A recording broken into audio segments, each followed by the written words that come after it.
지금부터 2021년 3월 7일 주일 예배를 하나님께 올려드리겠습니다. 다 같이 묵도하시겠습니다.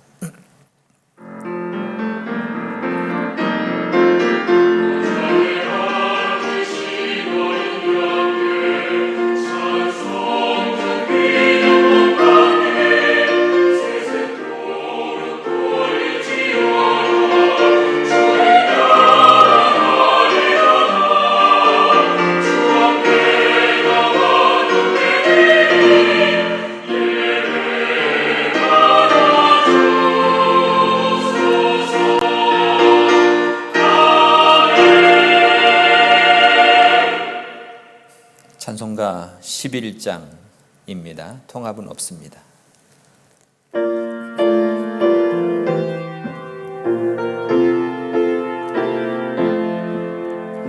홀로 한 분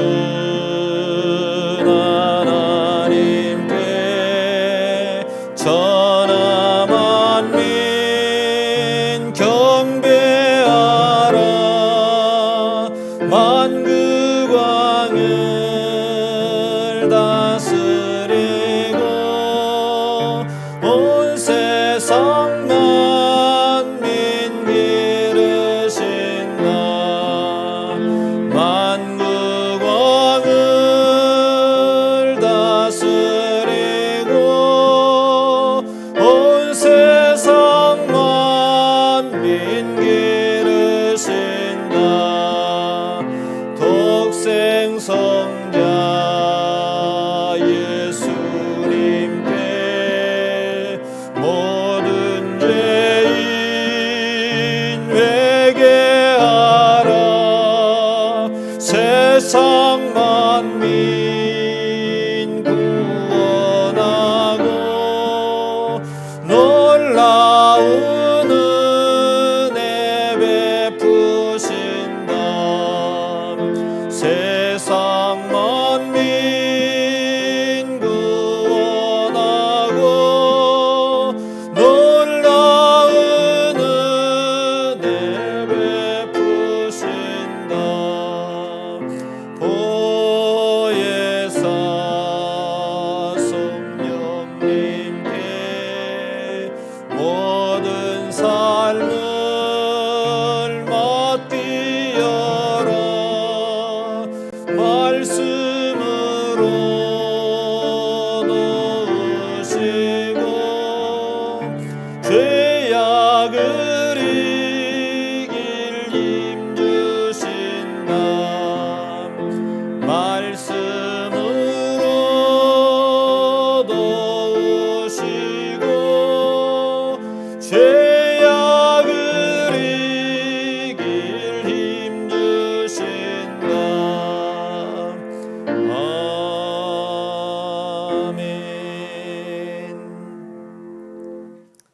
다 같이 사도신경으로 신앙 고백 드리겠습니다. 전능하사 천지를 만드신 하나님 아버지를 내가 믿사오며 그 외아들 우리 주 예수 그리스도를 믿사오니 이는 성령으로 잉태하사 동정녀 마리아에게서 나시고 본디오 빌라도에게 고난을 받으사 십자가에 못 박혀 죽으시고 장사한 지 사흘 만에 죽은 자 가운데서 다시 살아나시며 하늘에 오르사 전능하신 하나님 우편에 앉아 계시다가 저리로서 산자와 죽은 자를 심판하러 오시리라.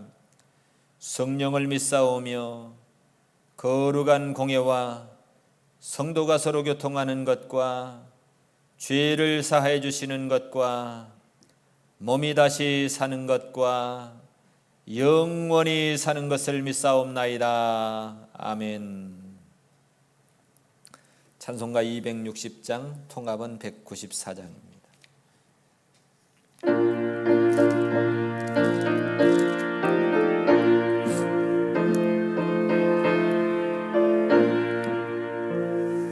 우리를 죄에서 구하시려 주 예수 십자가 지셨으니 기쁘게 부르세 할렐루야. 나 구원 얻었네. 찬송하세 찬송하세 주님 나를 구하셨네. 찬송하세 찬송하세 주가 구원하셨네. 우리를 주께서 구했으니 이전에 행하던 악한 일과 주하고 더러운 모든 죄를 온전히 버렸네. 찬송하세 찬송하세 주님 나를 구하셨네. 찬송하세 찬송하세 주가 구원하셨네. 나 지금 죄에서 사함받아 거룩한 백성이 되었으니 이 육신 장막을 벗을 때도 겁날 것 없겠네. 찬송하세 찬송하세 주님 나를 구하셨네. 찬송하세 찬송하세 주가 구원하셨네.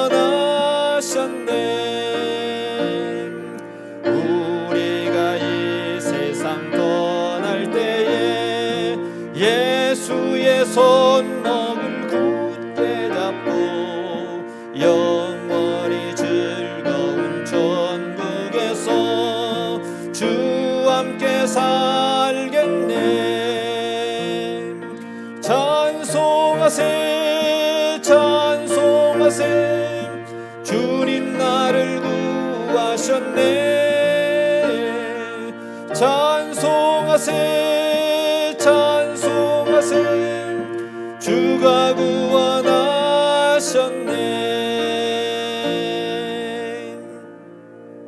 기도하겠습니다.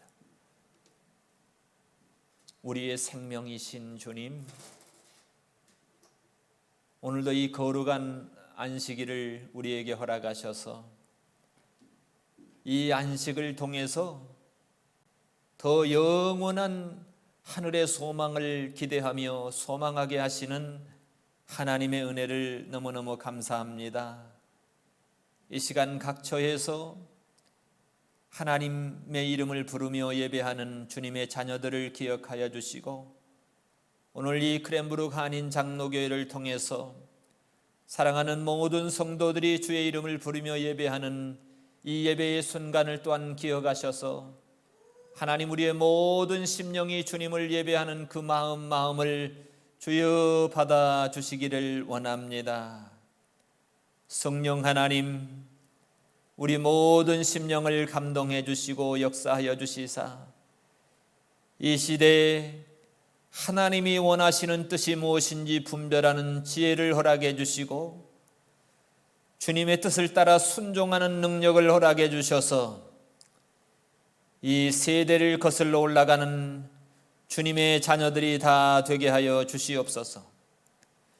사랑하는 주의 성도들을 하나님 기억하시되 그의 가정을 기억하여 주시고 일터의 현장을 기억하여 주시고 우리의 다음 세대인 우리의 자녀들을 하나님이 기억하여 주셔서 여전히 우리의 다음 세대가 여호와 하나님을 기억하며 예배하는 우리의 후대가 되게 하여 주시옵소서. 이 세상의 것은 잠시 누리고 지나가는 것뿐이온데 아버지 하나님, 우리 세상의 이 모든 전부가 여호와 하나님을 예배하며 찬양하며 기도하는 우리 인생의 전부가 되게 하여 주시옵소서. 오늘 이 시간도 예배의 모든 시작부터 끝까지 성령 하나님 감동해 주시고 말씀해 주셔서 온전히 아버지의 선하신 뜻만 나타낼 수 있도록 성령 하나님이 조명하여 주시옵소서. 모든 것 주님께 의탁하옵고 감사하옵고 예수님의 이름으로 기도하옵나이다. 아멘.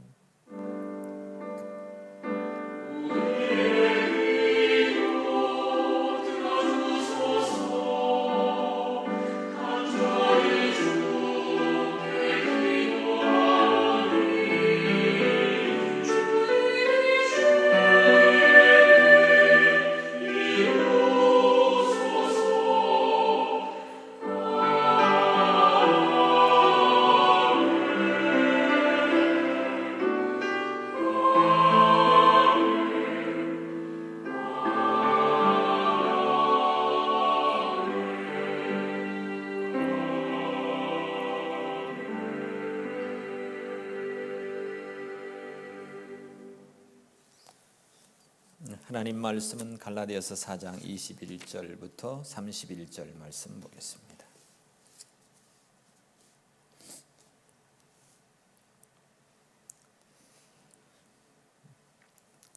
내게 말하라. 율법 아래 있고자 하는 자들아, 율법을 듣지 못하였느냐? 기록된 바 아브라함이 두 아들이 있으니 하나는 계집종에게서 하나는 자유하는 여자에게서 낳았다 하였으나 계집종에게서는 육체를 따라 낳고 자유하는 여자에게서는 약속으로 말미암았느니라. 이것은 비유니 이 여자들은 두 언약이라. 하나는 신의 산으로부터 종을 낳은 자니 곧 하가라.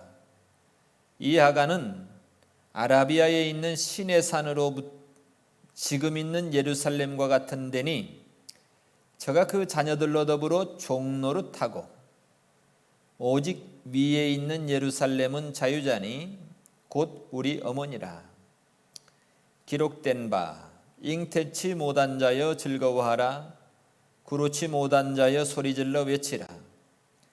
이는 홀로 사는 자의 자녀가 남편 있는 자의 자녀보다 많음이라 하였으니 형제들아, 너희는 이삭과 같이 약속의 자녀라. 그러나 그때의 육체를 따라 난 자가 성령을 따라 난 자를 핍박한 것 같이 이제도 그러하도다. 그러나 성경이 무엇을 말하느뇨? 계집종과 그 아들을 내어 쫓으라. 계집종의 아들이 자유하는 여자의 아들로 더불어 유업을 얻지 못하리라 하였느니라. 그런즉 형제들아, 우리는 계집종의 자녀가 아니요 자유하는 여자의 자녀니라. 아멘. 오늘 우리 하나님의 말씀의 제목은 계집종과 그 아들을 내어 쫓으라. 이 말씀을 가지고 은혜를 나누기를 원합니다. 사실 오늘 이 말씀의 비유는 율법과 복음의 차이를 설명하는, 그러기 위해서 구약의 역사를 끌어내서 이끌어낸 그런 비유의 말씀입니다. 율법과 복음이 인간적인 입장에서는 어떤 구원이라는 관점은 같지만 하나님의 어떤 근본적인 뜻, 즉 결과론적인 입장에서 보면 율법은요 죄를 심히 죄되게 하는, 그리고 속박하는, 그 죄를 죄 안에 가두는 그런 역할을 하는 거예요. 그렇지만 복음은 그런 정죄에 가두는 그 율법으로부터의 어떤 해방을 의미합니다. 자유를 의미합니다. 그래서 예수 그리스도의 그 십자가의 구속의 은혜를 통해서 그리스도 안에 있는 생명의 성령의 법이 우리를 죄와 사망의 법에서, 그 율법이 정죄하는, 사망 선고하는 그 사망의 법에서 우리를 그리스도의 피값으로 해방해서 믿음으로 말미암아 자유를 누리게 하는, 그러니까 율법과 어떻게 복음은 근본적인 어떤 대립관계의 어떤 비유를 통해서 오늘 우리에게 설명하고 있는 것 같아요. 바울이 이 비유를 쓰는 동기는 사실 이 갈라디아 교회 성도들이 잘못된 이해를 교정하기 위해서 이 비유를 사용하고 있습니다.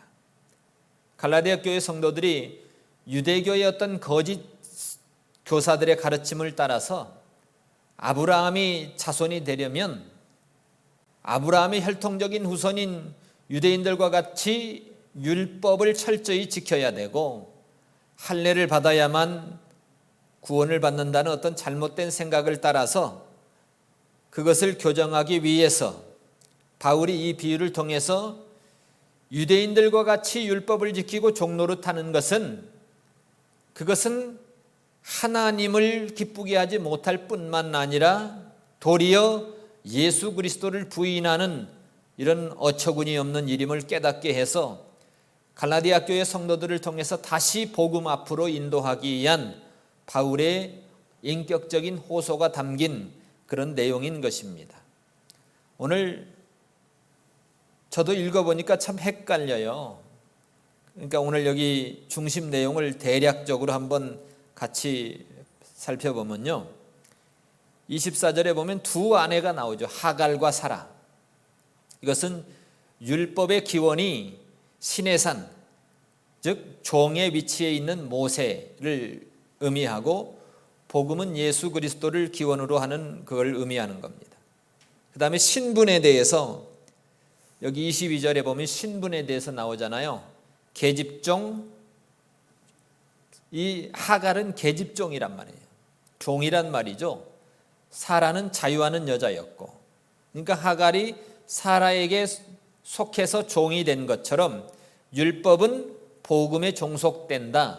그래서 앞에서도 우리가 살펴보았듯이 율법은 그리스도께로 인도하는 몽학선생이 되어 우리로 하여금 믿음으로 말미암아 의롭다함을 얻게 하려 함이라, 이렇게 돼 있어요. 그 다음에 우리가 예수를 믿은 다음에 믿음이 온 후로는, 믿음이 오기 전과 믿음이 온 후로 우리가 이미 살펴봤죠. 믿음이 온 후로는 우리가 더 이상 율법의 종, 율법의 몽학선생 아래 있지 않다, 이렇게 말하고 있습니다. 그 다음에 여기 두 아들이 나오죠. 이스마엘과 이 하갈을 통해서 출생한 이스마엘, 또 사라를 통해서 출생한 이삭.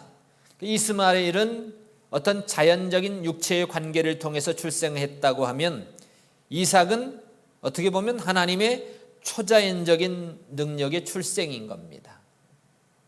그죠? 그래서 율법은 율법에 종속된 자를 계속해서 생산해내지만 복음은 복음을 통해서 자유자를 생산해낸다, 그것을 의미하는 것 같고요. 그 다음에 여기 23절에 또 신분에 대해서 나옵니다. 이 이스마엘은 종이고 이삭은 약속의 자녀다는 거예요. 그러니까 복음이라고 하는 것은 하나님이 언약하신 언약의 본질이지만 율법은 몽학선생으로서 아까 그랬죠, 복음이 올 때까지 예수 그리스도께로 인도한 다음에, 그 다음에 믿음이 온 다음에는 더 이상 그 율법이 몽학선생 아래에 있지 않다, 이렇게 말하고 있는 겁니다. 그 다음에 이 장소는 여기 25절에 보면 장소에 대해서 나오죠. 이 장소, 율법의 장소는 지상의 예루살렘, 그 다음에 복음은 천상의 예루살렘을 상징한다. 그러니까 율법은 이 지상에서 인간을 영원히 속박하는 거예요. 죄로 심히 죄되게 하는 겁니다. 율법은 무엇냐? 범법함을 인해서 더한 것이 아니냐, 이렇게 얘기한 거잖아요. 그래서 성경이 모든 것을 죄 아래 가두었으니 이는 예수 그리스도를 믿음으로 말미암아 약속을 믿는 자들에게 주려 함이다, 이렇게 얘기하고 있죠. 그러니까 율법은 인간을 지상에서는 영원히 속박을 하는 거예요. 죄로 심히 죄되게 하는 거예요. 그러나 복음은 예수 그리스도를 믿음으로 영원한 천국을 얻는 자유를 얻게 하는 겁니다. 방법은 여기 율법은 육체를 상징하고 복음은 성령. 율법이라고 하는 것은 인간의 노력이 요구되는 것이지만 복음은 인간의 노력으로 구원받는 게 아니고 성령으로 하나님의 은혜로 우리가 구원받는 걸 가리킵니다. 결과, 율법의 결과는 추방인, 내어 쫓으라는 겁니다. 이 말의 의미는 율법으로는 더 이상 구원을 얻을 수 없다. 복음은 유업을 상속한다. 복음은 구원을 통해서 영원한 천국을 우리가 은혜로 누리게 된다는 것을 우리에게 교훈해 주고 있는 내용들입니다. 오늘 이 말씀을 그냥 쭉 나가면 이해하기가 어려울 것 같아서 이렇게 한번 정리를 해 보았습니다. 오늘 이 말씀에 대한 적용을 한번 살펴보면 너희는 이삭과 같이 약속의 자녀다라는 겁니다. 자유케 하는 자녀다. 그 다음에 진정한 아브라함의 자손은 혈통적인 자손이 아닌 믿음에 의해서 이루어진다는 것을 이 본문을 통해서 우리에게 또 교훈해 주는 겁니다. 그래서 여기 두 가지가 있는데, 육체를 따라 난 자는 성령을 따라 난 자를 핍박하는 것에 대해서 얘기했고, 그 다음에 두 번째는 육체를 따라 난 자와 성령을 따라 난 자가 함께 유업을 받을 수 없다, 공존할 수는 없다는 것을 우리에게 말해줘. 그래서 내어 쫓으라고 이렇게 얘기하는 겁니다. 이 비유에 참 의미심장한 것은 뭐냐면, 오늘 여기 아브라함의 두 아들 사라와 하갈의 비유잖아요. 이것은 율법주의자들에 대해서 한마디로 말하면 이제는 종지부를 찍는 거예요. 즉 율법은 종과 같고 복음은 하나님의 유업을 잇는, 믿음으로 구원을 받는 하나님의 유업을 잇는 그런 은총이다는 것을 이렇게 말해주고 있습니다. 바울 당시 기독교회는 사실 유대교에 비하면 굉장히 열악했습니다. 그 당시에 율법주의자들의 행사가 영향력은 어마어마했습니다. 그렇기 때문에 그들의 주장에 대해서 감히 누가 함부로 대항한다는 건 쉽지 않은 문제였어요. 그렇기 때문에 여기 오늘 갈라디아 2장에 보면요, 오죽했으면 베드로가 그런 유대인들의 세력을 감안해 가지고 이방인들하고 함께 먹다가 야고보가 보낸 그리스도인 유대인들이 왔을 때에 이방인하고 함께 먹다가 안 먹은 것처럼 그렇게 외식을 했겠습니까? 이 당시 어떤 분위기를 보면 그런 상황이었다는 거예요. 유대교가 대세였다는 겁니다. 그런데 바울이 이런 상황 속에서 율법을 종으로, 복음을 자유자로 이 구약에 자기네들이 아브라함이 혈통적인 아브라함의 자손이다라고 자랑하는 그 유대교를 향해서 이런 비유를 들었다는 것은요, 죽기를 각오했다는 얘기예요. 죽기를 각오했다는 겁니다. 왜 그랬을까요? 바울이 자신이 이방, 이 갈라디아 땅에 전했던 이 복음이 헛된 율법주의자들을 통해서 그들의 믿음이 헛되게 될까 봐, 어떻게 보면 어머니가 자기 자녀를 어떻게든 보호하기 위한 그런 심정으로 바울이 그들을 향해서 그렇게 하고 있는 그런 모습이 보여집니다. 그러면서 율법주의자들에 대한 경종을 울리고 복음에서 떠난 사람들이 속히 돌아와서 다시 복음 앞으로 세워지기를 원하는 바울의 메시지였던 것입니다. 오늘 21절로 23절 먼저 성경 말씀을 보겠습니다. 내게 말하라. 율법 아래 있고자 하는 자들아, 너희가 율법을 듣지 못하였느냐? 율법이 기록된 대로 율법이 어떠한 성격을 가지고 있는지 들어본 적이 없단 말인가? 이 통탄의 질문 아니겠습니까? 너희들이 알다시피 율법은 죄로 심히 죄되게 할 뿐만 아니라 여러분들을 그 죄로 말미암아 속박하고 자유가 없게 만들고, 그런데 어떻게 다시 어찌해가지고 그 율법으로 돌아가려고 하는가? 이미 갈라디아 교인들의 문제는 하나님의 은혜의 복음을 너희들이 깨달았는데 다시 율법으로 돌아간다는 게 말이 되냐, 그 말인 겁니다. 우리 여기 4장 9절에도 이미 살펴봤죠.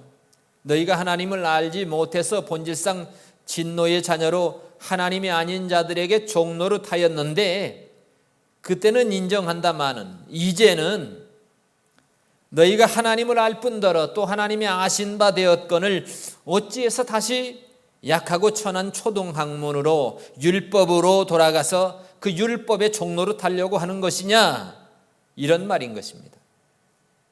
그러면서 비유를 시작합니다.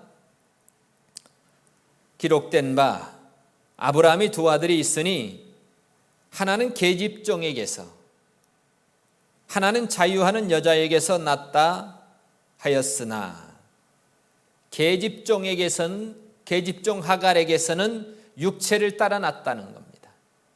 자연적인 출생이었다는 겁니다. 자유하는 여자에게서는 약속으로 말미암았다. 이 차이를 우리에게 설명해 주고 있습니다. 한 사람은 종이었고 한 사람은 자유인이었다.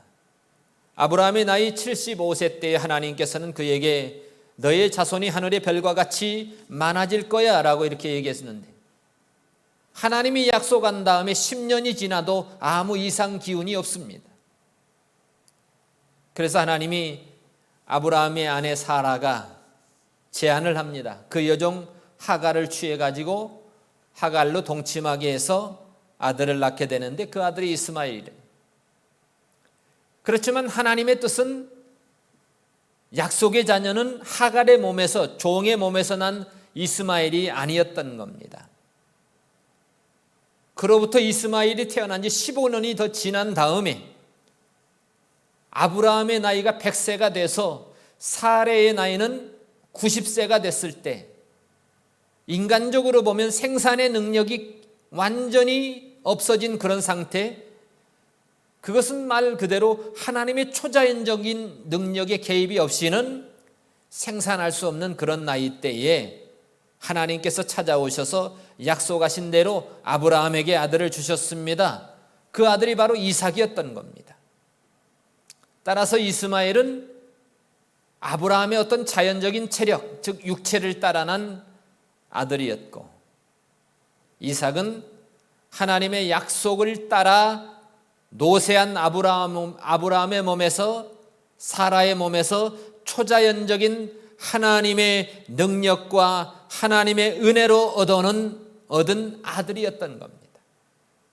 히브리서 11장 11절에 보면 믿음으로 사라 자신도 나이가 늙어 탄산하였으나 잉태하는 힘을 얻었으니, 잉태하는 힘을 하나님께로부터 얻었으니, 이는 하나님이 약속하신 일을 정말 미쁘신 줄 알미라. 이것은 비유다라는 겁니다. 비유의 말씀이다.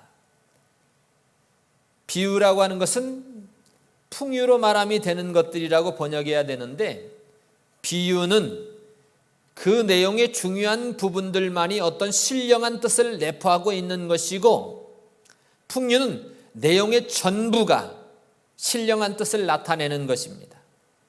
그래서 이 두 여자에게, 아브라함의 가정 이 두 여자에게 되어진 것은, 이 역사적인 사건은 예언적인 풍유로서 신령한 뜻을 가지고 있다는 겁니다. 그래서 이 여자들은 두 언약이다. 언약은, 첫 번째 언약은 하나님이 찾아오셔서 세우신 것인데 그 하나는 행위 언약입니다. 하나님이 에덴 동산을 만드시고 거기에 아담과 하와를 두시면서 동산 중앙에 있는 선악을 알게 하는 나무의 실과는 따먹지 말라. 이것을 먹는 날에는 정령 죽으리라고 말씀하셨습니다. 왜 하나님이 선악을 알게 하는 나무를 따먹지 말게 하셨을까요? 동산에 있는 모든 실과는 다 먹는데 동산 중앙에 있는 선악을 알게 하는 나무의 실과는 따먹지 말라는 이 행위 계약을 맺으셨습니다.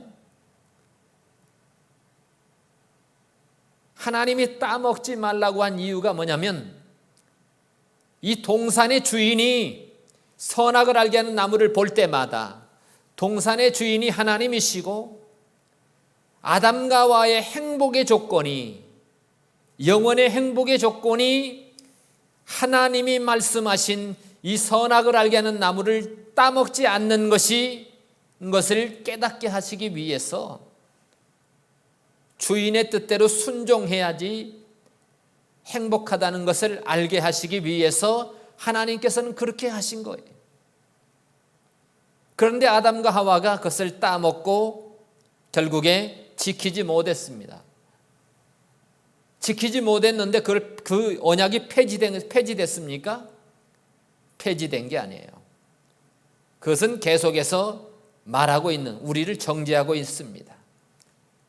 그렇기 때문에 은혜 언약이 필요했고 예수 그리스도를 통해서 이 땅에 보내셔서 그 피값으로 우리의 의를 전가해 가지고 우리가 그 율법의 정죄에서 우리가 풀려나는 하나님의 은총을 입게 된다는 것입니다. 그게 두 언약이라니. 하나는 신의 산으로부터 종을 낳은 자니 곧 하가라. 하가는 아라비아에 있는 신의 산으로 지금 있는 예루살렘과 같은 데니 저가 그 자녀들로 더불어 종노릇하고. 아브라함의 첫 하갈은 율법의 상징인 신의 산과 같다는 말입니다. 즉 종을 낳은 자, 율법의 종이라고 하는 것은 그것이 사람에게 종속처럼 속박을 줄 뿐이고 영적인 자유를 줄 수 없기 때문이라는 겁니다. 그것이 신의 산으로 지금 있는 예루살렘과 같은 데니, 예수님께서 당시에 오셨을 때도 그랬잖아요. 서기관 바리새인 그 유대인들을 향해서, 그들이 철저하게 지키는 율법을 향해서 너희들이 의와 인과 신은 버렸다. 그러면서 예수님이 그들을 향해서, 그렇게 철저한 그들을 향해서 독사의 새끼들아, 너 회칠한 무덤이다, 이렇게 얘기했습니다.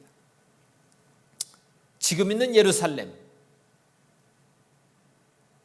율법적으로 행해지고 있는 그 예루살렘, 그래서 저가 그 자녀들로 더불어 종노릇하고 오직 위에 있는 예루살렘은 자유자라, 곧 우리의 어머니다. 그래서 결국에 하갈과 사라는 두 언약과 같은데, 하갈은 신의 산으로부터 종을 낳은 자, 땅의 예루살렘을 가리키고 율법 아래에 있는 구약의 교회에 해당하는 거고, 사라는 위에 있는 예루살렘, 곧 우리 모두의 어머니, 하나님의 복음을 받은 신약교회를 가리키고 있습니다. 신약교회를 신자의 어머니라고 부르는 이유는 두 가지가 있는데, 복음을 통해서 영혼들이 구원을 받고요, 그 다음에 교회를 통해서 하나님의 말씀을 통해서 양육을 받기 때문에 어머니라고 부르는 거예요. 베드로전서 2장 2절에도 보면 갓난아이들과 같이 순전하고 신령한 젖을 사모하라, 이로 말미암아 너희로 구원에 이르도록 자라게 하려 함이라, 이렇게 얘기하고 있습니다. 기록된 바 잉태치 못한 자여 즐거워하라, 그렇지 못한 자여 소리질러 외치라. 이는 홀로 사는 자의 자녀가 남편이 있는 자의 자녀보다 많음이라 하였으니, 형제들아 너희는 이삭과 같이 약속의 자녀라. 이 말씀은 이사야 54장 1절을 인용한 말씀입니다. 잉태치 못한 자, 그렇지 못한 자, 홀로 사는 자란 내용이 동일한 내용을 가지고 있습니다. 즉 포로된 이스라엘의 회복을 앞두고 이사야 선지자가 예언한 내용입니다. 그런데 이사야 선지자는 그것만 내다본 것이 아니고 이방인들이 그리스도께로 많이 돌아올 것을 포함한 그런 예언이었던 것입니다. 하나님의 자녀들이 아닌 이방에서 앞으로 수다이 많은 사람들이 남편 있는 주님으로 모신 이스라엘 사람들, 이스라엘 족속들보다 더 풍성하게 더 많아지겠다고 이사야의 예언이 그것을 말하고 있는 겁니다. 즉 신약교회를 가리키는 것입니다. 그래서 오늘 이스마엘과 이삭의 차이는 오늘날의 유대교와 기독교의 차이인 것입니다. 구약의 교회는 아브라함의 육신적인 자녀들이었습니다. 그러나 신약의 교회는 예수 그리스도의 복음을 통해서 구원받은 자, 아브라함의 수많은 영적인 자녀들, 약속의 자녀들을 가지고 있는 것입니다.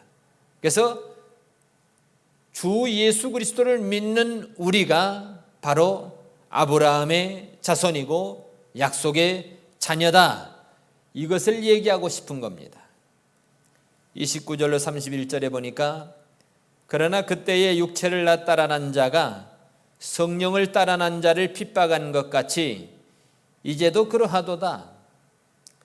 이스마엘과 이삭은요 14살가량의 차이가 났었어요. 근데 이스마엘이 어린 이삭을 희롱했다는 기록이 나오잖아요. 창세기 21장 9절에 보면요. 그때에 사라가 이 광경을 보고서 아브라함의 여종 하갈과 그가 낳은 이스마엘을 내어 쫓으라고 아브라함에게 요구를 합니다. 결국에 이스마엘은 육체를 따라 난 자였고 이삭은 약속을 따라 난 자였기 때문에 신약교회 안에서도 그런 핍박이 있을 수 있다는 겁니다. 실제로 갈라디아 교회 안에 율법주의, 이단자들, 그런 사람들이 참 복음을 믿고 전파했던 바울과 갈라디아 성도들을 핍박했던 것처럼 예수님 당시에도 요한복음 10장 22절에 보면요, 예루살렘의 수전절이 이르니 때는 겨울에 예수님이 솔로몬의 행각에 다니시니 유대인들이 애워싸고 당신이 언제까지 우리의 마음을 의욕해 하려니까. 예수님이 여기서 자기가 하나님과 동등이다, 하나님의 아들이다 라고 선포하니까 그들이 예수님을 죽이려고 하죠. 그들을 향해서 예수님은 이렇게 얘기합니다. 너희가 믿지 않는 이유는 내 양이 아님으로 믿지 아니하는도다. 예수님의 양은 예수님의 음성을 들을 수 있다는 겁니다. 예수님의 양은 예수님의 음성을 듣고 예수님도 저희를 안다는 거예요. 뿐만 아니라 예수님의 양은 예수님을 따라다닌다는 겁니다. 그러면서 예수님이 나하고 하나님은 하나다, 동등이다, 이것을 얘기하니까 유대인들이 돌로 쳐 죽이려고 그랬어요, 예수님을. 그리고 예수님을 잡고자 했잖아요. 이처럼 육체를 따라 난 자가 성령을 따라 난 자를 핍박하는 것 같이 이제도 그러하다는 거예요. 예수님 당시에도 그랬던 것처럼. 요한복음 15장의 18절 19절에 보면요, 세상이 예수를 믿는 너희를 미워하면 너희보다 먼저 나를 미워하는 줄을 알라. 세상이 여러분들을 미워하면 여러분보다 예수님을 먼저 미워하는 줄 알라는 거예요. 너희가 세상에 속하였으면 세상이 자기의 것을 사랑할 것이나, 우리가 만약에 세상의 흐름대로 예수님이 하나님의 자녀 같지 않게 세상의 흐름대로 살아간다고 하면 세상은 냅둔다는 겁니다. 그걸 사랑한다는 겁니다. 그런데 예수를 믿는 우리는 세상에 속한 자가 아니라는 거예요. 도리어 내가 너희를 세상에서 택해가지고, 이 세상에서 택해가지고 그랬기 때문에 세상이 너를 미워한다는 겁니다.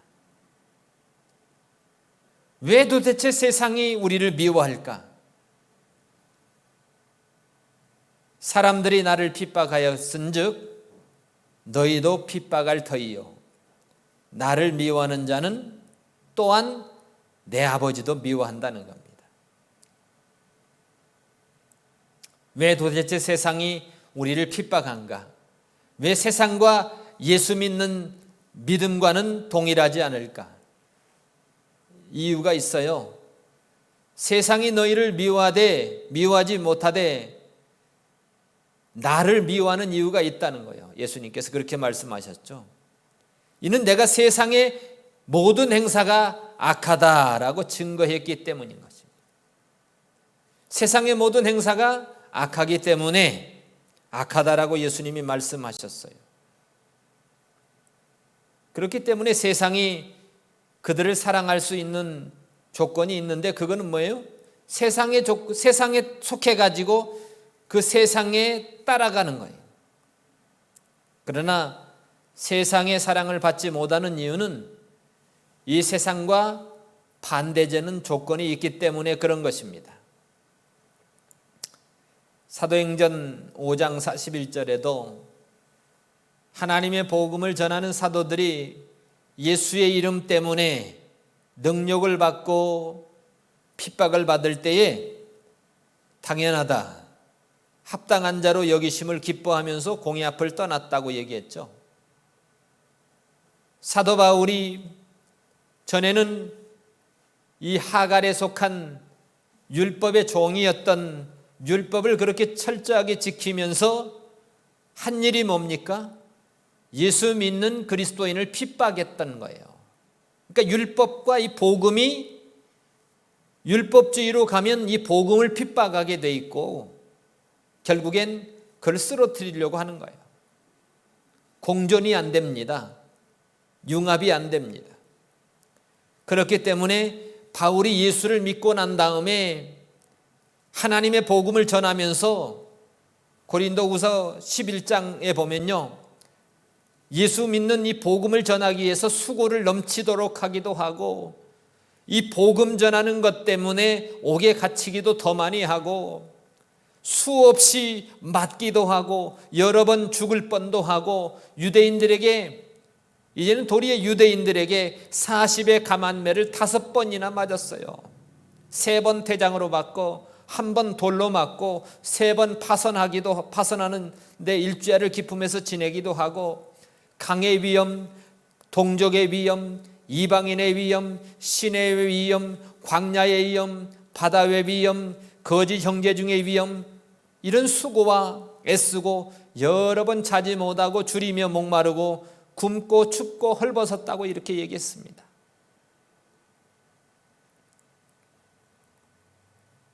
여러분, 그때의 육체를 따라난 자가 성령을 따라난 자를 핍박하는 것 같이 이제도 똑같다는 겁니다.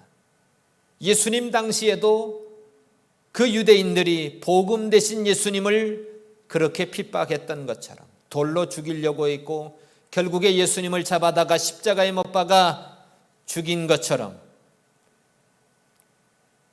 오늘 이 시대도 똑같다는 겁니다. 로마서 8장에 보면 너희는 다시 무서워하는 종의 영을 받지 아니하였고 양자의 영을 받았으므로 우리가 하나님을 아버지라고 부르짖느니라. 이 또한 성령이 친히 우리 영으로 더불어 우리가 하나님의 자녀인 것을 증거하시나니. 자녀라고 하면 후사가 되는 거예요. 하나님의 후사가 되는데 그리스도와 함께한 후사니 우리가 그와 함께 영광을 받기 위하여 고난도 함께 받아야 될 것이다. 생각컨대 현재의 고난은 장차 나타날 영광과 좋게 비교할 수가 없다는 겁니다. 비교가 안 된다는 겁니다. 여러분, 세상과 믿음과는요 융합이 안 된다는 겁니다. 믿음으로 가면 세상은 믿음을 대적한다는 거예요. 예수님 당시에서도 그랬듯이.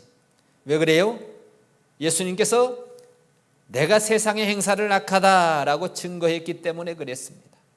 너희가 세상에 속하였다면 세상이 자기를 사랑할 것이지만 너희는 세상에 속한 자가 아니라는 거예요. 왜요? 하나님께서 세상에서 우리를 택해서 하나님의 자녀로 삼았기 때문에 세상이 너희를 미워하는 이유가 그거라는 겁니다.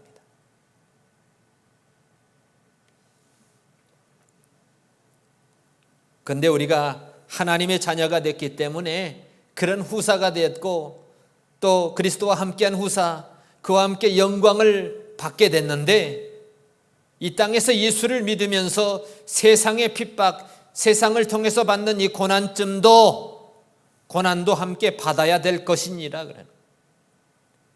예수 믿는 사람이 세상과 융합돼서 세상 속에서 살아가면서 고난을 각오하지 않으면 안 된다는 겁니다. 여러 가지 고난도 수반이 될 수 있다는 겁니다. 사도 바울이 복음을 전하면서 당한 고난을 생각해 볼 때도 그렇고 예수 믿는 수많은 사람들은요, 세상의 고난이, 세상의 핍박 앞에 무릎 꿇는 사람들이 없어요. 현재의 고난은 왜 그래요? 현재의 그 고난이 장차 나타날 영광과 비교가 안 되기 때문에 그것이 믿어지는 사람은요, 고난이 고난으로 생각되겠습니까? 뛰어넘는 거죠. 뛰어넘어요. 현재 내가 당하고 있는 이 고난 정도가 문제가 아닌 것입니다. 더 큰 하나님의 영광, 더 큰 하나님의 영광을 생각할 때에 우리가 잠시 받는 이 고난은 환난에 경한 것으로 여기는 거예요. 왜냐하면 지극히 크고 영원한 영광에 중한 것, 지극히 크고 영원한 영광에 중한 것을 우리에게 이루어지게 하는 과정이기 때문에, 그렇기 때문에 우리가 돌아보는 것, 보는 것이 이 보이는 것이 아니고 보이지 않는 영원한 것이라는 거예요. 보이는 것은 잠깐이잖아요. 100년이면 끝나는 거 아닙니까? 보이지 않는 것은 영원한 건데, 여러분 잠깐 100년 동안 누리고 살 것에 기대하면서 살겠습니까? 아니면 더 영원한 것을 바라보면서 그 영원한 것을 위해서 투자하시겠습니까? 여러분 잠깐 누리고 사는 것, 그거에 목매어서 살지 말고 더 영원한 보이지 않는 것에 집중하면서 사시는 저와 여러분들이 되시기를 바랍니다. 오늘날 이 시대에 육체를 따라난 사람, 세상이 핍박한 것 같이 이제도 그러하다. 우리는 이걸 계산에 넣어두고 혹시 내가 세상의 핍박을 받을 때에 그래 하나님의 후사가 됐는데 당연히 하나님과 영광을 받기 위해서 그 정도 고난도 감수해야지. 이 현재의 고난은 장차 나타날 영광과 비교가 안 되는데, 이걸 생각하면서 보이지 않는 영원한 것에 집중하면서 능히 이겨내시는 하나님의 은혜를 누리시는 여러분들이 되시기를 바랍니다. 그러다가 우리가 만일 땅에 있는 우리의 장막집이 무너지면, 아니 하나님이 손으로 만든 집이 아닌 하늘에 있는 영원한 집이 우리에게 있지 않습니까? 이 영원한 하나님이 손으로 짓지 않는 영원한 그 집을 생각하면서 이 땅에서 예수를 잘 믿으시고 하나님을 예배하시는 저와 여러분들이 되시기를 바랍니다. 그러나 성경이 무엇을 말하느냐? 계집종과 그 아들을 내어 쫓으라. 오늘 그 말씀, 계집종과 그 아들을 내어 쫓으라. 계집종의 아들이 자유하는 여자의 아들로 더불어 유업을 얻지 못하리라. 율법의 결론을 얘기하는 겁니다. 결국에 내어 쫓으라. 율법이 그리스도 안에 있는 자를 속박할 수 없다는 겁니다. 율법의 역할은요, 어디까지입니까? 율법이 우리를 그리스도에게로 인도하는 몽학선생이 되어 우리로 하여금 믿음으로 말미암아 의롭다함을 얻게 하려 함이라. 믿음이 온 후로는 우리가 율법의 몽학선생 아래 있지 아니하다. 끝났다는 겁니다. 그렇기 때문에 율법이 그리스도 안에 있는 자를 속박하지 못한다. 내어 쫓으라. 그 다음에 율법의 의식적인 부분, 구약의 제사제도, 구약의 제사의 의미가 신약에 예수님께서 오셔서 당신이 친히 구약의 모형이었던 실체인 예수님이 오셔서 그것을 완성해 버리시잖아요. 십자가에 못 박혀 돌아가시고 그분이 제물 되셔서 우리의 모든 택한 백성들의 죄값을 대신 그분이 짊어지시고 십자가에서 피 흘리심을 통해서 우리가 지은 그 모든 과거, 현재, 미래의 모든 죄값을 다 그분의 피값으로 죄 없으신 하나님이신 사람의 몸을 입고 오신 그 예수님에게 다 쏟아 부으셔서 그 예수를 믿는 모든 사람들이 다시 살게 만드셨다는 겁니다. 그래서 그 모든 의식적인 부분을 다 완성하시고 이제는 예수님이 폐지를 시키셨습니다. 그래서 더 이상 성전에 제사를 하지 않습니다. 내어 쫓으라. 그 다음에 세 번째, 율법을 잘못 알고 지금도 여전히 그런 제사를 하면서 율법이 요구하는 대로 순종하면서 종노릇하는 세상의 천한 초등학문을 따라서 구원받기 위해서 종노릇하는 것, 그것을 내어 쫓으라는 겁니다. 그 율법주의자들, 그 종은 하나님의 유업을, 천국을 기업으로 누리지 못한다. 오직 예수 그리스도를 믿음으로 하나님의 자녀가 되고 후사가 되고 그리스도와 함께한 후사가 되는데 그 사람이 하나님의 천국을 기업으로 유업으로 누리게 되는 것이다. 혈통적 유대인으로 하나님의 율법을 지키고 할례를 받아야 구원받는다고 하는 그 율법주의자들은 하나님의 유업을 얻지 못한다. 내어 쫓으라. 그런 의미인 것입니다. 그런즉 형제들아, 우리는 계집종의 자녀가 아니라는 것. 율법의 종인 계집종의 자녀가 아니고 자유하는 여자의 자녀다. 저와 여러분은, 성도들은 예수 그리스도를 믿음으로 그리스도 안에 있는 생명의 성령의 법이 우리를 율법의 죄와 사망의 법에서 해방해서 우리가 예수 그리스도를 믿음으로 영적인 자유를 얻고 영원한 천국을 기업으로 누리는 그런 은혜. 그러므로 우리는 계집종으로 상징한 율법에 속한 자가 아니다. 이렇게 선언하는 내용입니다. 기도하겠습니다.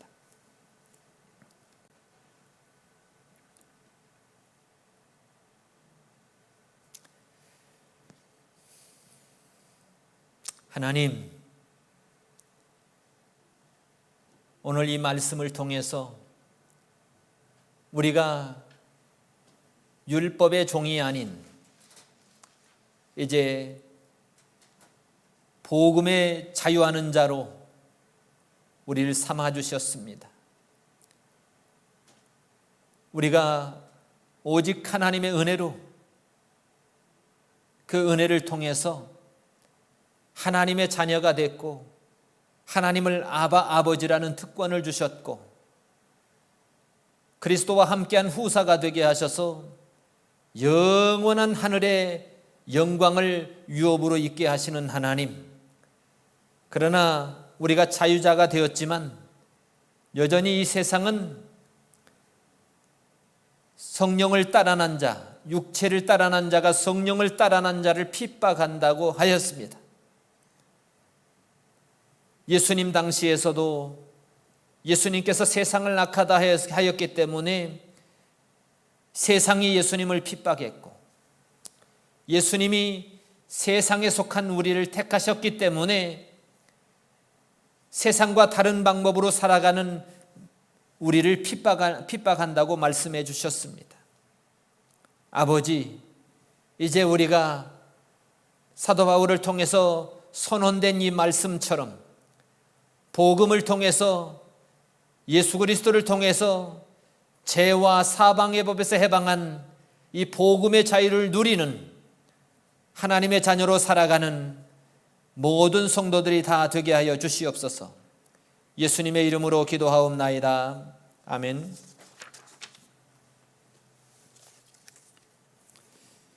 찬송가 338장, 통합은 364장입니다.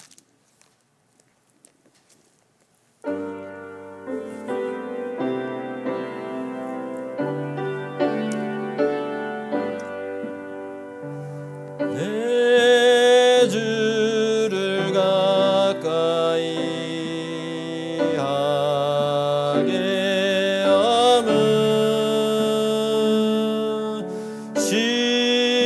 십자가 짐 같은 고생이나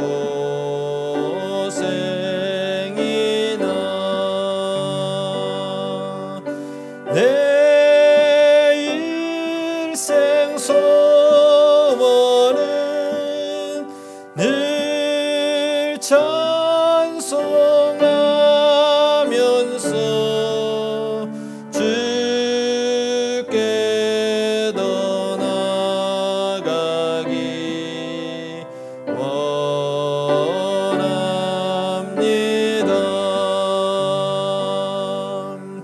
내 고생하는 것 옛야곱이 돌베개 메고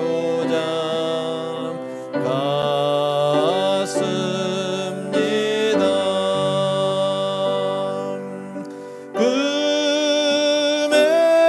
금에도 소원이 늘 찬송하면서 주께 더 나아가기 원합니다.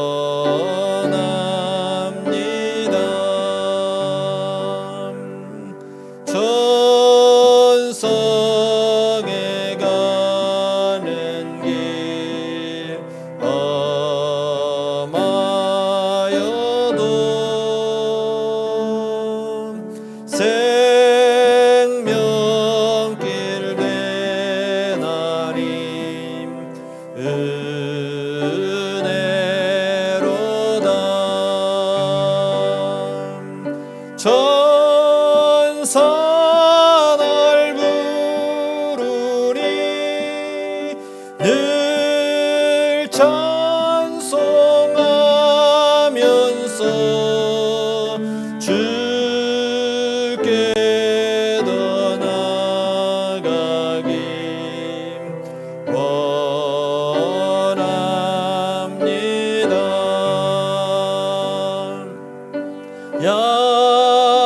야곱이 잠 깨어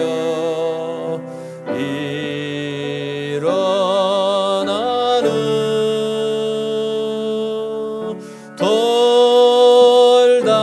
돌단을 쌓은 것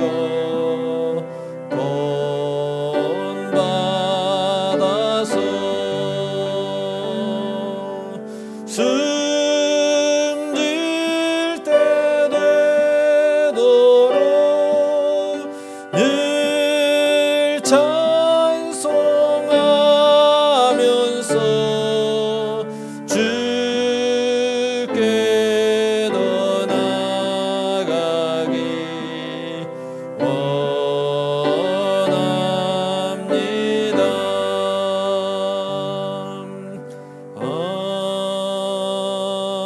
아멘. 모두 가정에서 육체의 건강, 영적인 건강을 잘 지키시고 무엇보다 이제 성경을 매일매일 읽으시면서 영적인 건강 쇠약해지지 않도록 이렇게 우리 힘쓰시는 여러분들이 되시기를 바랍니다. 송영 1장입니다.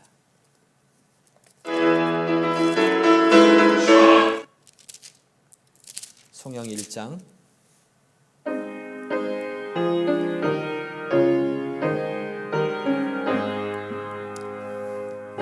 만복의 근원 하나님 온 백성 찬송 드리고 저 천사